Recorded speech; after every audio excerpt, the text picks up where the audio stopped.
Beberapa tahun ke belakang, banyak sekali proses yang begitu berarti buat saya. Saya pun bersyukur masih bisa menikmati Ramadan tahun ini. Mungkin ini momen yang tepat buat saya buat jadi sosok yang lebih baik. Karena saya sadar bahwa hidup pasti selalu ada perspektif yang berbeda, harus terus bergerak, selalu berubah jadi lebih baik, dan semoga bisa bermanfaat untuk masa depan. Saya yakin yang punya pemikiran ini bukan cuma saya. Kita dengar yuk apa kata mereka.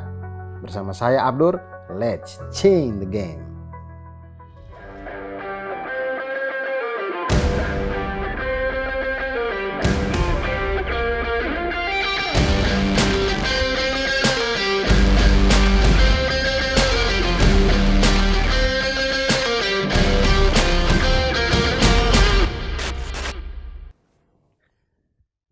Halo teman-teman semuanya, assalamualaikum warahmatullahi wabarakatuh. Berjumpa dengan saya di sini Abdur Arsyad yang akan membawakan sebuah acara yang luar biasa sekali teman-teman semuanya.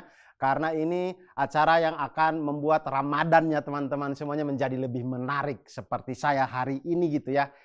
Ramadan tapi kelihatan macam wajah saya macam tidak ada lapar-laparnya, tidak ada haus-hausnya kan. Itu karena memang motivasi saya besar sekali hari ini karena kita akan berbicara soal bagaimana kita itu beradaptasi dengan perubahan. Karena memang sejatinya itu memang perubahan itu akan selalu ada dan kita memang sebagai makhluk hidup yang memang hidup di sini itu memang kita akan terus dituntut untuk beradaptasi, berubah dan segala macam.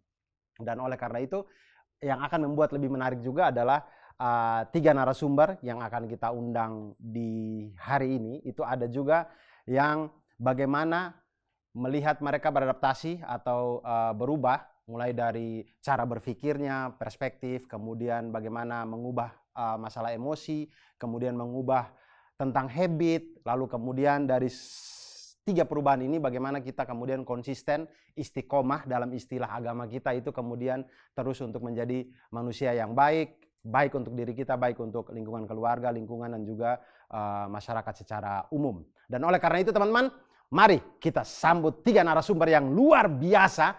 Ini dia, Dita Amelia, Aditya Sofyan, dan juga Lesti PJ. Halo Nona Dita. Halo. Mas Adit. Halo Mas Kakak. Abdur. Kak PJ. Bagaimana? Sehat-sehat ya? Sehat. Lancar puasanya? Lancar, aman. Alhamdulillah. Ini yang pertama saya pengen ke Dita Amelia ini. Kak Dita ini saya melihat orang yang sering nge-tweet. Kemudian dengan caption-caption dan tweet dan juga punya buku Hello Goodbye itu yang menawarkan perspektif yang berbeda dan unik kemudian bagus gitu ketika kita baca. Alhamdulillah. Dan menurut Kak Dita sendiri, perspektif itu seperti apa sih buat Kak Dita? Perspektif itu menurut aku adalah bagaimana kita melihat sesuatu tidak cuma dari satu sisi gitu loh. Misal pada saat aku bikin buku, itu kan ada yang point of view-nya dari manusia, dari orang tua, kan aku belum pernah menjadi orang tua ya. Terus dari anak, dari benda mati. Jadi ceritanya tuh misal dari sepatu gitu. Sepatu nyeritain tentang apa gitu yang dia lihat, kayak gitu-gitu. Jadi perspektif bisa didapat dari banyak hal. Karena orang tuh kan suka nanya ke aku, "Kak gimana ya biar dapat ide nulis kok susah banget?" gitu. Padahal sebenarnya perspektifnya aja yang kita ganti gitu loh. Jadi kayak, oh kalau diri sendiri nggak bisa membayangkan itunya kayak gimana, coba kalau kita menjadi orang lain. Misal kayak, aku kan orang Jawa Barat nih, terus Mas Abdul kan orang Timur. Kayak, oh mungkin aku harus mencari perspektif orang Timur supaya aku bisa mendapat ide baru gitu. Itu salah satu yang aku anggap sih. Nah, bagaimana kemudian misalkan kita melihat perspektif misalkan tadi Kak Dita bilang dari perspektif orang tua padahal belum pernah jadi orang tua. Nah, bagaimana mungkin kita melihat dari perspektif yang kita tidak pernah jadi situ, itu tuh kiat-kiat apa sehingga kita bisa dapat perspektifnya gitu. Sedangkan kita belum pernah mengalami itu. Iya, betul. Kayak kalau dari aku tuh gini, itu tuh memperbanyak riset gitu loh Mas. Jadi kayak antara kita nanya-nanya orang gitu, atau kita kayak dari nonton film, dari denger lagu gitu. Contohnya nih, aku pernah bikin satu karya tulis yang terinspirasi dari lagunya Mas Aditya Sofyan gitu. Terus abis itu dialihin jadi podcast aku juga gitu. Jadi kan itu perspektifnya jadi banyak gitu loh. Padahal aku tidak pernah menjadi laki-laki kan. Tapi point of view-nya laki-laki. Dan itu aku dapat dari karyanya Mas Adit gitu. Contohnya kayak gitu. Jadi kita bisa dapat banyak perspektif dari media-media lain. Jadi nyari inspirasinya banyak gitu. Menarik sekali. Berarti Dita itu untuk melihat dari perspektif yang berbeda berarti riset. Betul, itu penting juga. Misalnya kayak aku nggak pernah jadi ibu ya, aku tanya gitu ke nggak PJ. Nah kalau Mas Adit sendiri, misalkan bikin lagu tentang cewek, berarti perspektifnya perspektif cewek dong misalkan. Maksudnya tentang seorang cewek yang jatuh cinta misalkan. Berarti perspektif cewek. Itu Mas Adit riset juga nggak? Enggak, aku nggak maksain kalau memang aku bukan cewek ya. Jadi nggak maksain. Beda perspektif. Oh, tergantung ide juga. Iya, gitu jadi lah ya. ya perspektifnya pasti paling cuman orang yang apakah dia sedang patah hati, apakah dia menunggu, apakah dia gembira dengan relationship itu. Perspektif itu yang aku nggak terlalu memaksain yang di luar relevansi aku gitu. Oke. Berarti perspektif orang yang sedang Ya, menunggu. kalau aku given kalau aku cowok itu given, tapi perspektif dia ketika dalam keadaan relationship kan berbeda-beda. Iya. Mbak Lesti juga gitu? Apa ya, Mas? Bikin lagu juga? Aku nggak bikin lagu. Mbak PJ, dalam hal sehari-hari juga gitu? Masalah perspektif ini? Kalau perspektif sih aku lebih ke gimana ya, kan aku kan bukan musisi, bukan apa gitu ya. Cuman kalau perspektif mungkin aku lihatnya gimana cara kita nge-treat orang. Jadi misalnya gimana kita nge-treat dia, posisiin kita di jadi dia gitu. Enak nggak nih kalau diginiin, enak nggak kalau kita gini, gitu sih paling. Jadi kayak di problem solving ya sebenarnya. Problem solving. Iya, jadi itu kayak harus juga tuh. kita bisa ngejaga kayak omongan kita gitu. Betul. Jadi kita kayak memposisikan Kita bisa gimana kalau jadi orang itu bisa gitu. mengerti posisinya dia Yes. gitu ya.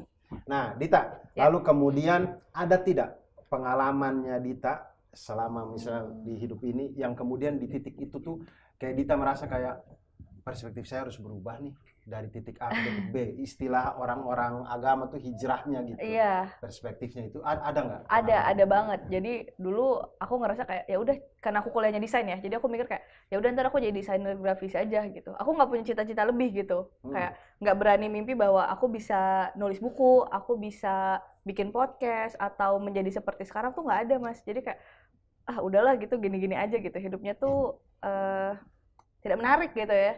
Sampai pada akhirnya di jelang aku umur 21 baru tuh ada hantaman bahwa aku ngelihat teman-teman aku lebih muda tapi lebih aktif karyanya gitu, lebih terkenal, lebih sukses, lebih banyak uangnya. Terus kayak kenapa gue nggak bisa kayak gitu juga ya gitu. Akhirnya aku coba rubah mindset dan perspektif aku, jadi ya kayak udah nggak bisa gini-gini aja nih, karena kan seperti sebuah ayat ya, Tuhan tidak akan mengubah keadaan suatu umat sampai umat itu sendiri yang mengubahnya. Akhirnya aku beraniin diri tuh, si buku yang Hello Goodbye itu dulu aku cetak sendiri gitu, aku layout, aku editorin gitu, aku gambar sendiri, sampai aku jual ke orang, dan ternyata orang-orang tuh banyak banget yang beli juga gitu pada saat itu, dan itu jadi kesempatan aku buat dapet penerbit yang mayor gitu kan. Untuk distribusi ke toko-toko besar tuh nggak bisa dari kita sendiri kan. Itu abis itu aku kan rajin gambar lagi gitu, karena dulu kan udah dari desainer grafis tuh aku akhirnya cuma jadi marketing, dan itu kayak nggak ngapa-ngapain lagi gitu, maksudnya untuk karya aku sendiri. Akhirnya aku belajar gambar lagi karena kan kerjaan sama hobi aku jadi beda. Iya, akhirnya ya udah aku gambar-gambar, orang tuh jadi lebih mengenal aku sebagai ilustrator, terus jasa aku tuh mulai dipakai orang gitu. Jadi aku ilustrasiin buku gitu, aku kerja sama brand, dan itu buka perspektif baru bahwa nggak apa-apa ya kalau nggak cuma ahli di satu hal gitu, kayak bisa eksplorasi di yang lain gitu. Misal kayak udah akhirnya aku jadi nulis, aku jadi gambar, dan itu ngebawa aku ke banyak hal yang sekarang gitu. Dan balik lagi kayak sampai kapan sih mau kayak gini gitu. Dulu kan perspektifnya kayak aku kan dari daerah gitu kan, jadi kayak susah deh mau sukses, nggak ada aksesnya. Tapi ternyata perspektif itu berganti pada saat aku sudah pindah ke kota besar, aku ngejar gitu si opportunity-nya. Jadi kayak ternyata bisa nih kayak gini juga gitu. Bahkan kayak sekarang aku sebelahan sama idola aku loh. Aku dengerin dia dari SMP tau, Mas. Iya. Luar biasa. Ini juga idola saya. Loh, saya loh yang dengerin lagunya. Ya muter dong harusnya ke sini. Oh, kesini. Saya juga ke Mas. Saya ngidolain mas-mas itu tuh. Ada di kamera ada mas-mas itu di situ. Artinya titik yang mengubah perspektif dulu mempunyai perspektif kerdil gitu. Kemudian berubah menjadi mari kita berpikir lebih besar. Betul. Sehingga menciptakan Dita yang sekarang. Iya, karena kita tuh harus ada game changing di hidup tuh gitu. Jangan yang cuma stagnan gini-gini aja gitu. Itu sih menurut aku. Ya, itu dia tadi. Jadi mengubah perspektif yang kerdil menjadi perspektif yang lebih besar. Itu sebenarnya dari dulu kita diajarkan tuh kayak gantunglah cita-citamu setinggi langit. Sehingga kalau masih jatuh, kita masih berada di bintang-bintang dan segala macam. Jadi memang mengubah perspektif itu menjadikan kita menjadi orang yang kayaknya berbeda gitu. Iya nggak sih, Kak Iya Anita? banget sih. Karena beneran nggak kebayang aku yang dulunya beneran dari daerah gitu kan. Aku berasal dari tempat namanya Tanjung Sari tuh di Sumedang sana. Nggak ada yang tahu gitu. Ada Terus tahunya juga sih itu ya? ada sih sama ubi Cilembu. Oh, ada. Iya, terus kayak nggak ada yang tahu gitu. Sekarang tuh orang-orang tuh jadi tahu aku gitu. Jadi itu sesuatu yang game changing banget gitu tadi kan. Ya. Kayak dulunya aku yang bukan siapa-siapa, sekarang aku menjadi orang yang setidaknya dikenal orang lain gitu. Oke, itu kan sudah di dalam hasilnya. Ketika yang ingin saya tanyakan, misalkan di titik kita mengubah perspektif ini, Ya. itu ada yang terasa berbeda dari diri Dita nggak? Dan pemikiran dan segala macam gitu pada waktu itu. Oke, selama prosesnya ya Mm-mm. ada sih. Kalau aku ngerasanya challenge-nya jadi lebih banyak gitu. Kalau dulu kan karena hidupnya mediocre ya. Jadi kayak ya udah stagnan aja, kehidupan tuh seperti itu aja. Sekarang tuh challenge-nya lebih banyak gitu pada saat kita harus benerin perspektif pada saat kalau kita menghadapi orang lain seperti apa, kayak tadi yang dikasih tahu gitu kan. Terus juga mindset kita juga jangan yang kerdil kayak tadi, dan juga halangan-halangan lainnya, misal kayak itu kan nggak langsung berhasil ya, kayak buku pertama nggak harus nggak langsung 3 juta eksemplar gitu. Betul. Iya kan, itu kayak misal cuma laku 500 dan apa gitu, tapi 500 tuh ternyata angka yang besar banget gitu. Jadi bukan kayak ngelihat gedenya lagi berapa gitu, tapi itu bikin kayak oh kalau startnya segini berarti nanti harus berusaha lagi buat nantinya tuh kayak gimana. Jadi ada evaluasi juga gitu di proses seperti itu. Jadi gagal tuh udah bukan sekali 2 kali, sering banget gitu, kayak nggak dibayar pada saat dapat kerjaan nulis atau gambar gitu, cuma ngisi seminar gitu, tapi along the way ternyata itu ngebantu aku juga gitu. Jadi buat teman-teman tuh kalau misal baru belajar gambar atau nulis gitu, jangan yang ngerasa kayak aduh ini jelek, ini gagal, dikatain teman langsung jiper, langsung mundur gitu, karena semua orang juga pemula gitu awalnya gitu, jadi nggak ada yang langsung jago juga. Oke. Gitu.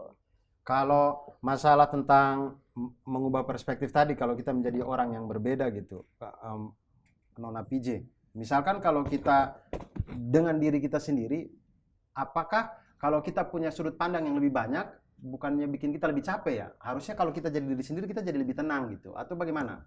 Ketika kita punya perspektif yang lain, kita jadi kayak berpikir dari sudut pandang orang lain terus gitu. Apakah itu akan membuat kita lebih tenang gitu? Kalau di aku sih case-nya kalau misalnya memang kita ada urusan sama orang itu, baru aku kayak mikir aja sih ke situ. Kalau selebihnya untuk sehari-hari ya udah aku sih ya jadi diri sendiri aja gitu. Jadi kayak nggak ada beban gitu kan. Mungkin pikirannya pas memang lagi ada, biasanya kan ada konflik atau apa gitu, nah itu baru mikir sih di situ. Oke, berarti bukan berarti kita mempunyai perspektif yang lain, itu bukan berarti kita setiap hari dengan itu, tapi di saat-saat tertentu kita punya perspektif yang betul. Misal kayak kan masalah tuh nggak setiap hari banget kan. Misal kayak aku lagi minder gara-gara like gambar aku cuma sedikit gitu dibanding postingan meme aku gitu kan. Akhirnya kayak udah lo nggak mau gambar lagi gitu, orang yang like dikit. Tapi kalau kita terus dengan mindset gitu kan karyanya juga nggak maju-maju gitu, karena tetap ada orang yang suka juga gitu. Beda market aja gitu. Jadi itu yang bikin aku nggak yang kayak inferior kompleks gitu istilahnya, yang kayak aduh udah minder gitu, orang bikin ini orang nggak suka gitu. Pikirannya tuh cuma sebatas kesukaan tuh dari sosial media, padahal kalau nanya orang di sekitar 100 orang gitu, lo suka nggak ini? Suka nggak ini? Suka gitu. Ini gue nggak terlalu suka sih, ini gimana ini. Jadi kayak ada banyak mindset yang sebenarnya nggak harus kita paksain gitu. Itu sih kalau dari aku. Nggak tahu kalau Mas Adit gimana? Gimana kalau kadang-kadang tapi bisa nyambung ke Mas Adit gitu. Jadi misalnya kayak Dita tadi bilang, orang kalau meme mungkin bikin 2 menit selesai. Kalau tadi dia ada nunjukin karya, itu katanya 3 hari cuma 5 detik. Nah itu mungkin yang misalkan karya yang butuh waktu mungkin 3 hari, tapi yang orang like sedikit. Tapi meme yang 2 menit orang like banyak. Nah, Biasanya begitu loh, Mas, bener loh. Nah itu yang kita bikin gimana di Mas sengaja Adit? malah. Misalkan kayak lagu yang Mas Adit bikin kayak ngasal-ngasalan aja, ternyata bisa hits. Misalkan aja. Tapi Ternyata yang serius banget, yang butuh bertahun-tahun, sudut pandang, riset apa segala macam, malah jadi tidak terlalu gitu. Ya, di awal memang ada pemikiran seperti itu ya, ini lagu hits apa enggak, ini lagu udah gue banyak spend waktu ya, harusnya gue suka banget nih gitu. Ternyata orang biasa-biasa aja, sementara lagu yang gue bikin cepet itu orang suka gitu. Tapi gue sudah melewati fase itu. Jadi gue sekarang mengusahakan diri bahwa gue adalah songwriter, tugas gue adalah bikin lagu. Gue anggap diri gue ini sebagai pabrik. Jadi kebetulan jadi songwriter is your job ya. Apakah lagunya bagus apa enggak is not your job to think. Makanya lu bikin aja yang lu suka gitu. Bikin untuk pertama audiens kita adalah untuk diri kita sendiri. Ya, kebetulan aku juga ada tim yang seleksi lagu-lagu itu sih. Jadi aku udah nggak punya apa istilahnya mental barrier bahwa aduh nggak lagunya jelek tapi gue harus yang nge-push. Pokoknya bikin sampai jadi. Nanti kita serahin sama tim. Kita sih bikin terus, kalau aku bikin terus gitu. Jadi lebih ringan sekarang bikin lagunya. Ya, itu dia teman-teman. Jadi betul-betul kadang-kadang kita tuh mengerjakan sesuatu sudah memikirkan hal yang di ujungnya. Padahal tidak usah dipikirkan yang itunya. Bikin aja. Bergerak aja dulu. Ya. Begitu teman-teman semuanya. Nah oke, Dita, ini kan mumpung di bulan Ramadan. Bulan Ramadan ini biasanya kita jauh lebih semangat untuk mengerjakan hal-hal yang positif-positif. Iya, betul. Nah, bagaimana menurut Dita spirit Ramadan ini untuk positif ini dalam hal untuk kita perspektif kita menjadi lebih bagus gitu. Oke, kalau aku ngasih contoh, misal dari gambar-gambar ya, berhubung aku ilustrator. Kan suka banyak yang bilang, aduh nggak ada waktunya nih buat gambar atau apa. Padahal kan sebenarnya waktu gambar tuh nggak harus yang kayak seharian banget gitu. Kalau misal aku ngasih contoh ya, kita kan menamatkan Al-Quran tuh misal sehari 1 surat gitu kan. Tapi kalau gambar tuh ya udah sehari 1 gambar gitu. Tapi kan selama 30 hari kalau gambar terus pasti ada improve gitu kan. Iya, nah itu perspektif yang harus kita lihat gitu. Jadi daripada ngelihat bahwa oh kita harus langsung jago dalam waktu 30 hari gitu. Tapi 30 hari tuh sebenarnya gambarnya berapa banyak gitu kan, atau berapa lama, itu kan susah ya. Tapi kalau sehari bikin 1 gambar, ya udah nggak apa-apa gitu. Tapi kan nanti pasti ada hasilnya di hari ke 30 itu. Itu sama gitu. seperti 30 hari bercerita, iya. tapi ini 30 hari mengilustrasikan. Iya, bisa juga nulis nih, misal kayak suka pada bilang, aduh nggak sempet nih nulisnya atau gimana, ya udah sehari 1 halaman gitu. Misal kalau tidak 1 halaman ya udah sehari 1 paragraf gitu. Yang penting ada sih satunya itu gitu. Okay. Nah itu kan kalau dilakuin terus-terusan jadi ada hasil gitu menurut aku. Tidak ada progresnya. Bener, daripada enggak gitu kan. Iya. Kalau enggak kan jadi minus gitu. Betul. Kan. Nah sekarang kemudian permasalahannya Dita, hal yang kita biasakan gitu ya, kita ini di Ramadan. Bagaimana cara kita agar konsisten untuk sampai di luar Ramadannya gitu? Kalau itu kan begitu kita udah terbiasa dalam 30 hari tadi tuh, entar tuh di setelahnya tuh akan jadi biasa lagi. Karena misal aku nih ada perasaan nggak nyaman pada saat aduh kok hari ini belum gambar ya gitu. Atau kayak aduh hari ini belum sempet nulis sesuatu nih gitu. Yang kayak gitu-gitu. Jadi ada perasaan tidak nyamannya kalau itu sudah jadi biasa gitu. Kayak misal kita makan nih, kita kan biasa makan ya tiap hari. Terus ada nggak makan nih kita sehari, jadi kayak aduh gue belum makan nih gitu atau apa. Atau kayak ngopi gitu. Kita biasa ngopi tiap hari, ada hari dimana kita nggak ngopi. Jadi kayak duh kok kayak ada yang kurang gitu. Dijadikan kebiasaan, lalu ntar tuh ya badannya tuh udah muscle memory gitu loh. Jadi kayak udah aduh saya pengen gambar, saya pengen nulis gitu. Dan itu berlaku untuk banyak hal lainnya. Misal kayak pada saat bulan Ramadan ngusahain olahraga 15 menit sehari gitu kan. Karena kan bukan berarti kalau Ramadan kita males-malesan gitu hanya karena lemas atau apa, makannya cuma pada saat sahur dan berbuka.